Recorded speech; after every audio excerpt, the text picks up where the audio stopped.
He explicitly did not. As far as I know, we ain't turning the ship around and heading back to the matriarch. I'll take that as a win. Peter, we need to... Gamora. Hey. Is that... Corell's Galactic War Commendation? Yeah. I rescued it from her office. I was planning to give it back to her until... No one could have predicted that Corell was dead. Or that Nikki would be the matriarch. Or that she might be my kid. That too. She's gonna have questions and I don't even know where to begin. How did you and Mom hook up? Why weren't you around? Did you even want me? Ugh, I've become my dad. Do you want to practice on me, answering her questions? I already told Nikki some of the story. But not all of it. What was I supposed to say? Hey kid, I hooked up with your mom. I might be your dad. Maybe not that. I mean, it was war. I was with the Ravagers hitting Shatari supply chains. You know, pirate stuff. None of us had any long-term plans beyond survival, especially not kids.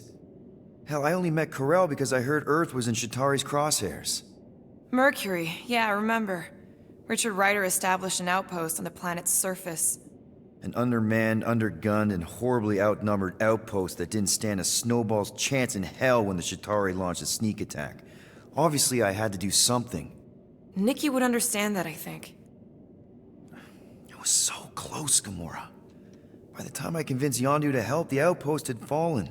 We thought we were too late, so when Corell and her squad came out of those caves, she was just so... badass. Her forces had been through the ringer, but she wasn't about to give up Mercury without a fight. That definitely sounds like the Corell I remember.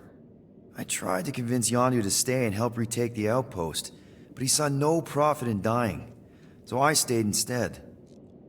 We spent hours strategizing together, often late into the night. It took 3 days to come up with a counterattack, and even then, it was risky. We thought we were gonna die. But you didn't. No, we didn't. And now I have to figure out how to tell my estranged kid her mother's dead.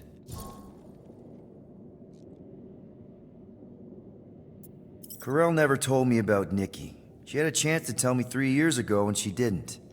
What happened? You have to promise not to judge me too harshly. I can't promise that. I love judging people. Fine. Corell maybe kinda caught me with a kidnapped 12-year-old girl. Yeah, I can see why Corell wouldn't have mentioned Nikki. It's not like that. I didn't kidnap the kid, Yondu did. I told him it was wrong, that we had to give her back, and he... disagreed. So, I stole the Milano and I was trying to return her when Corell just happened to intercept me. Mm-hmm. Look, after the Galactic War ended, Corell and I went our separate ways. I rejoined the Ravagers and she joined the Nova Corps. It's not like we had a future together. When she caught me with the kid, when I saw the disappointment in her face, I knew I had to turn over a new leaf. Even if it meant turning in Yondu. You're the reason Yondu's in the kiln? No wonder there's a bounty on your Earth name. He must have been pissed. Yep. But I'd do it all over again. What gets me is that Corell had plenty of chances to tell me about Nikki, and she didn't. If I had known, maybe... The important thing is that you know now. Yeah. Anyway, until we get Nikki back, we've got bigger fish to fry. This stuff can wait. True. But when you are ready to talk about it, just be honest with her. The rest will fall into place. Yeah. You're probably right.